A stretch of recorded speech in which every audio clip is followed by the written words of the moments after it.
Buenos días, presidenta. Siéntense, por favor. Ánimo, ánimo. Bueno, hoy vamos a hablar de cultura y en particular de cine y audiovisual. Está con nosotros la secretaria de Cultura, Claudia Curiel. Está la directora general del Instituto Nacional del Derecho de Autor, que es Karina Luján Luján. Y está la directora general de IMCINE, del Instituto Mexicano de Cinematografía, Daniela Latorre. Ellas nos van a hablar de dos iniciativas de ley que vamos a presentar. Una de promoción del cine mexicano, que es muy importante. Se trabajó con muchísimos productores, actores, actrices, cineastas, no solamente directores, sino trabajadores y trabajadoras del cine y el audiovisual. Entonces es una iniciativa que va a explicar Claudia de promoción del cine nacional. Y por otro lado está el tema del doblaje. ¿Se acuerdan que muchas personas que se dedican al doblaje se quejaron de la inteligencia artificial porque se estaban utilizando sus voces a través de la inteligencia artificial? Entonces la ley protege sus voces, protege su trabajo, de eso se trata. Entonces le voy a dar la palabra a Claudia para que explique las dos leyes, después vamos a preguntas y después al cierre de la conferencia, suave patria, como todos los viernes. Adelante, Claudia.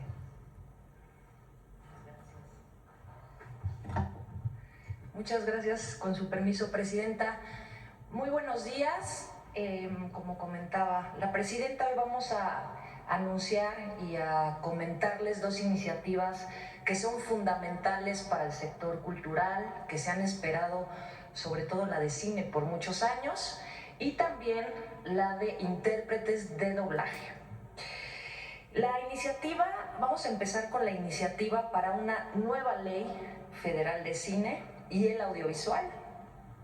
En este sentido, para darles contexto, les quiero compartir que la ley pasada, avanzamos por favor. Bueno, la última ley que había, que era la Ley Federal de Cinematografía, es del 1992. En todas estas décadas sabemos que se han actualizado los formatos, las películas, tal cual película se llamaba por el formato análogo. Y ahora pues hay muchos otros formatos, incluye a muchas otras actores en este ecosistema y era importante actualizarlo. Pero lo más importante de esta ley es que la del 92 surge en un contexto neoliberal donde tenía una visión de mercancía, principalmente la obra, y lo que se hizo en esta ley del 2026 es trabajarla con fundamento en los derechos culturales. Esto incluye, por supuesto, el acceso democrático, como la participación, el derecho a la propia identidad y a la memoria. Esta ley cambia también su marco legal a la realidad actual, como comentaba, la industria que tiene que ver también con las plataformas, con lo digital, y por eso este ecosistema integra también al audiovisual. Entonces es una ley que va acorde a un contexto actual. El cine tendrá 130 años, pero imagínense que esta ley tiene más de 30 años. En los últimos 100, pues es una ley que ha tenido que transitar y que lo que era importante para nosotros era, pues justamente trabajar con una ley que acompañara la transformación cultural que impulsa el gobierno. Tiene puntos centrales como la equidad en el fomento, es decir, ya no se apoya a los mismos, se trata de una visión de un país pluricultural donde cada uno tiene derecho a narrarse a sí mismo, como muchas convocatorias que hay de pueblos originarios afromexicanos, y de democratizarlo a lo largo del país para descentralizarlo. El cine y el audiovisual son una expresión cultural que construye identidad, memoria y comunidad, y por eso era importante que este cambio de paradigma y este gobierno le diera ese enfoque de derechos culturales, que además no solo incluye a los directores, productores, exhibidores, incluye el derecho de las audiencias al acceso, y en todo eso vamos a dar más detalles más adelante. Vamos a hablar ahora de puntos centrales que fueron los que la comunidad, después de años de escucha y de trabajo y de negociación con todas las partes, exhibidores, actores, directores, productores, audiencias y todas las instituciones que participaron, trabajamos y llegamos a un acuerdo fundamental. La ley pasada hablaba de la exhibición nacional del 10% en salas, pero tenía una revisión anual, lo cual dejaba en desventaja al cine mexicano porque quedaba en horarios, en momentos donde realmente no le daba visibilidad. Con la competencia del cine pues extranjero, el gobierno ha aumentado mucho el tema del fomento. Por ejemplo, en cuanto entramos, Eficine tuvo un aumento considerable. Este año el presupuesto tuvo un aumento considerable. El domingo se anunciarán los incentivos, pero si todo el trabajo del Estado para producir no tiene una salida de exhibición, pues no tiene sentido. En ese sentido, llegamos a que se va a revisar de manera semestral y de manera semanal, con el derecho a que por semestre puedan ajustar las carteleras, y que de 7 días se amplía a 14 días la exhibición de cine nacional para trabajar en la creación también de audiencias. Además, se refuerza la presencia de material de promoción en plataformas digitales. ¿Qué quiere decir? Que las plataformas van a tener una sección donde se va a recomendar mostrar toda la cartelera y programación de cine y audiovisual mexicano. Siguiente, por favor. Un tema fundamental que tampoco tenía la otra ley es el tema de la memoria audiovisual. Actualmente todo lo que se produce en México tiene alguna copia de resguardo, pero no de todo lo que se hace. Eso lo que genera es una pérdida de la memoria, de la narrativa, de todo lo que se produce en nuestro país, que finalmente es un archivo. Y ahora hay un mandato de conservar, restaurar, digitalizar, difundir el acervo patrimonial que integra nuestra memoria, y con reglas muy claras de archivo a través de la Cineteca Nacional, para tener este bagaje que es también patrimonio y derecho a la memoria. El siguiente punto, que también fue uno de los más importantes y la comunidad cultural cinematográfica va a estar muy contenta, es refrendar el compromiso del Estado para garantizar el fomento al cine mexicano a través de Focine. Esto ya está en la ley, es decir, no es un programa presupuestario aislado, es una garantía que además la presidenta nos respaldó para que tenga un incremento progresivo del presupuesto conforme a disponibilidad, por supuesto, pero eso ya lo vimos refrendado el año pasado, y con un fortalecimiento del cine nacional. Por último, algo que también era muy importante era articular una política cinematográfica nacional a través del INCINE, en coordinación con los municipios, con los estados, para que los fondos y todo lo que aporta el INCINE y toda esta distribución pues tenga equidad y descentralización en el fomento, la producción, la difusión, y garantizar que en todo el territorio y que las diversas voces puedan participar. Con esta actualización pasamos del formato análogo a lo que implica ya una ley actual, con la tecnología, con medidas justas para visibilizar el cine nacional, potenciarlo, pero también el derecho de las audiencias. Esto sería lo que va en tema de cine. Resumen importante: la exhibición de cine nacional en salas del 10% garantizado, el fomento al cine garantizado por el Estado, el tema de la ley de memoria, y que ahora integre a todos los actores y reconozca el trabajo de las distintas cadenas que integran el ecosistema del cine. La ley pasada solamente lo veía como una obra, que era un tema mucho más mercantil, y ahora tenemos una visión que tiene que ver con los fundamentos de derechos culturales principalmente. Eso es en cuanto a la ley de cine. Ahora vamos a hablar de la que presentó la presidenta, lo que decía de doblaje. En atención a las instrucciones del 2025 de la presidenta, cuando muchos intérpretes de doblaje se acercaron a nosotros por la preocupación del uso sin consentimiento de su voz, la clonación y el doblaje en inteligencia, a través de inteligencia artificial, hubieron reuniones muchos meses con todos ellos, con la Consejería Jurídica, con muchas organizaciones, con Indautor, y mencionar que el tema de la discusión de inteligencia artificial, pues ahora es uno de los más importantes a nivel mundial. Su regulación, pues es un tema de discusión todavía en muchos temas incipiente, pero en el campo de la cultura sería la primera iniciativa que aportaría una protección a todos estos trabajadores que no tienen una contratación formal. Por ejemplo, ahora y por primera vez, y eso es bien importante, se va a reconocer a la voz humana como una herramienta artística única e irrepetible, que es parte de la imagen de la persona y cuyo uso requiere autorización expresa e informada. Esto los protege para que solamente con su consentimiento y retribución se pueda hacer uso expresa de su voz. Esto toca a una reforma tanto a la Ley Federal del Trabajo como a la Ley Federal del Derecho de Autor, donde los reconoce. Actualmente la Ley del Trabajo solo reconocía a cantantes y algunos gremios, ahora está ahí como intérpretes y otorga evidentemente en ambos casos una protección.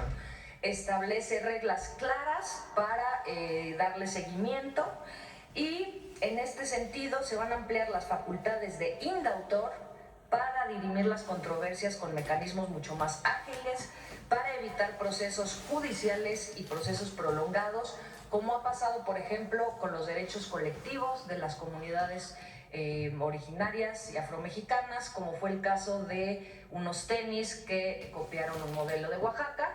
Bueno, eso, como han visto en el tema de derechos colectivos, se ha avanzado muchísimo y esto es lo que va a suceder con Indautor. Entonces, es proteger a los trabajadores con la herramienta principal que es su voz y sobre todo a los que no tienen un contrato formal de trabajo para que estén regulados. Eso es cuanto, Presidenta. Muchas gracias. Pues esta es la información de hoy, estas dos leyes muy importantes para la cultura en nuestro país, particularmente el cine y pues todas las plataformas. Adelante, vamos con las preguntas. Del tema, a ver. Muy buenos días, Presidenta. Janet Galindo, secretaria, y a todos los presentes. Muy buenos días. Saber cómo se va a garantizar y cuáles son estos nuevos apoyos que se van a estar dando hacia estas nuevas producciones y sobre todo los apoyos hacia los nuevos jóvenes, hacia las nuevas generaciones que están contribuyendo a esto, a la industria del cine. ¿Sí me quieres platicar?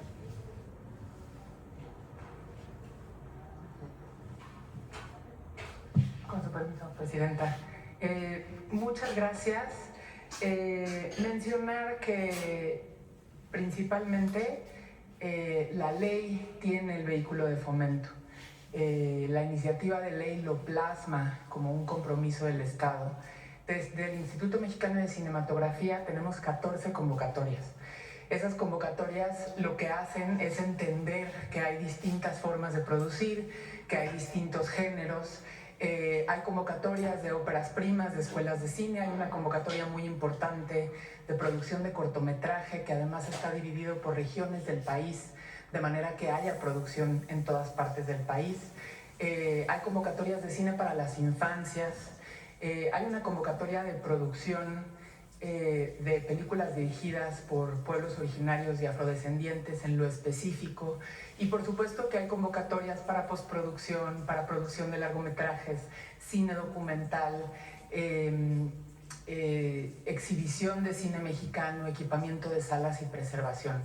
Lo que hace poder ampliar esta visión es que estemos cerca de toda la cadena de producción, desde el desarrollo y la escritura de guión hasta la preservación de estas obras cinematográficas, lo que permite que se atienda obviamente a población vulnerable, como pueden ser de infancias y adolescencias, específicamente empujando una convocatoria que apoye este tipo de cine, que es tan importante también para fomentar el cine y dar derecho de acceso a la cultura, y convocatorias en donde específicamente lo que se busca es que se produzca en todas partes del país, que no se quede concentrado en las grandes ciudades o en la Ciudad de México la producción.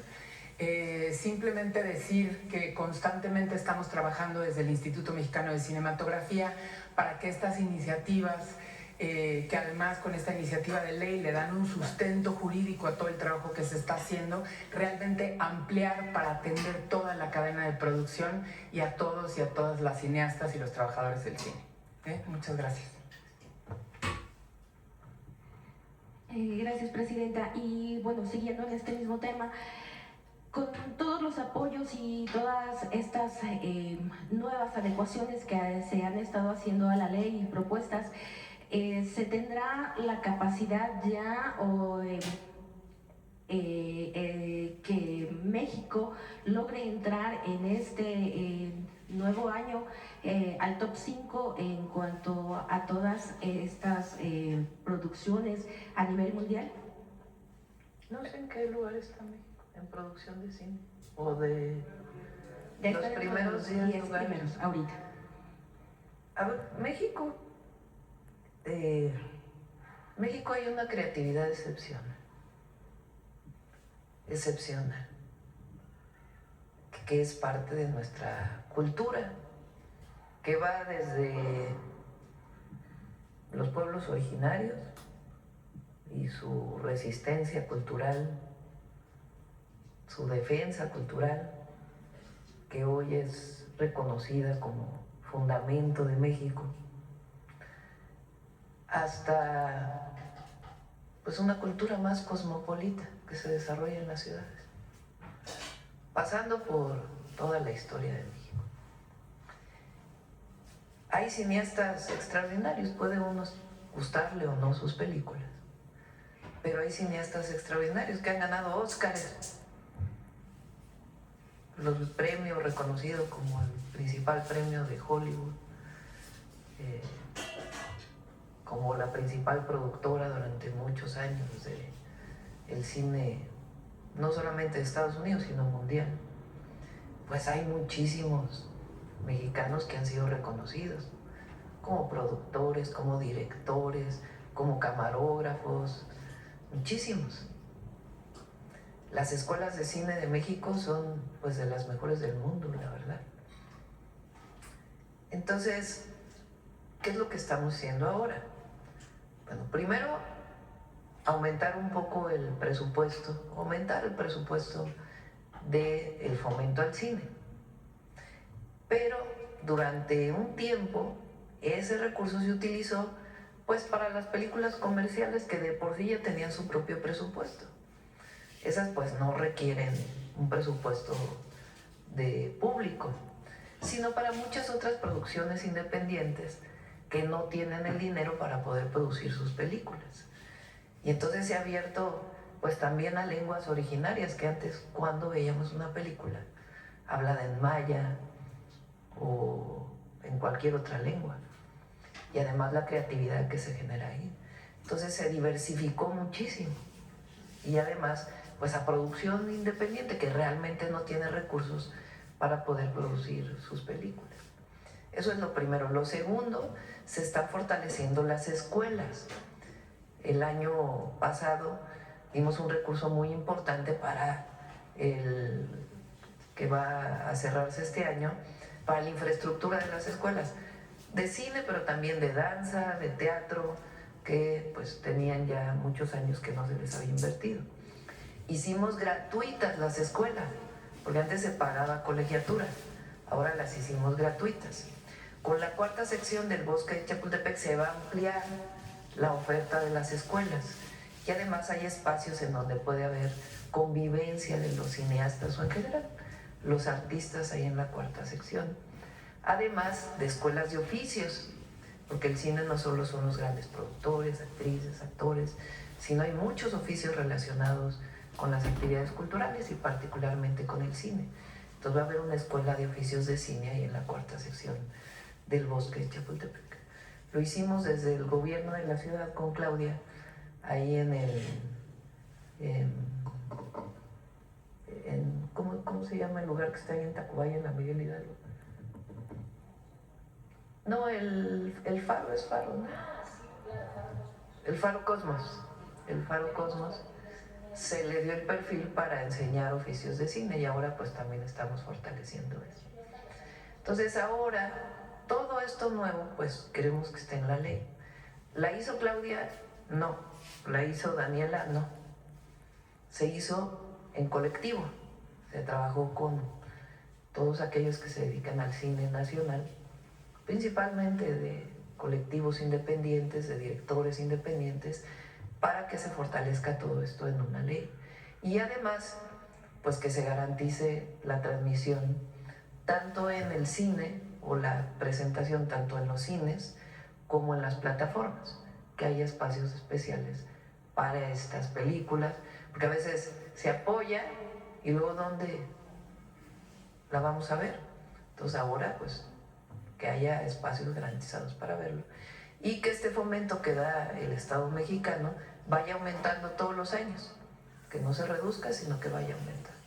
Además de un incentivo que se da de disminución de impuestos si se apoya el cine nacional, pero ahora también pues no sea cualquier producción, sino a ciertas producciones. Entonces esto es la ley.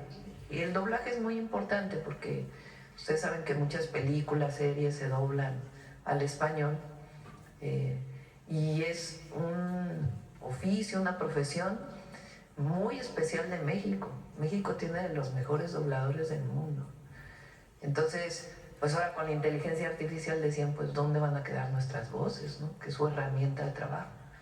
Entonces ahora pues van a ser protegidos. Entonces estas dos leyes son muy importantes por ello. Y evidentemente pues eso va a fomentar que haya mayor producción nacional. Y el domingo anunciamos incentivos para la producción de series y de cines en nuestro país, que también va a ayudar pues a la promoción de México en el mundo. Y también la idea pues es que estos incentivos sean también, una comisión va a decidir cómo se van a dar estos incentivos para que también se fomente pues el nuevo cine. Bueno, alguna vez se llamó el nuevo cine mexicano, ¿verdad? Pero este cine diverso, estos productos cinematográficos. Entonces es muy importante lo que anuncia Claudia hoy, muy, muy importante. Muchísimas gracias, Presidenta. Entonces, los incentivos, esperamos. El domingo viene Salma Hayek, se los adelanto. Ok. Ok. Sí. Bueno. Es un reconocimiento a ella porque, bueno, hay muchos que desde hace mucho tiempo están pidiendo los incentivos, ¿verdad? Okay. Salma pues es una figura mexicana internacional, pero recuerdan que les dije que la conocí en Veracruz ahora que estuve ahí, sí. Y que ella me insistió mucho en tener incentivos para producciones de cine.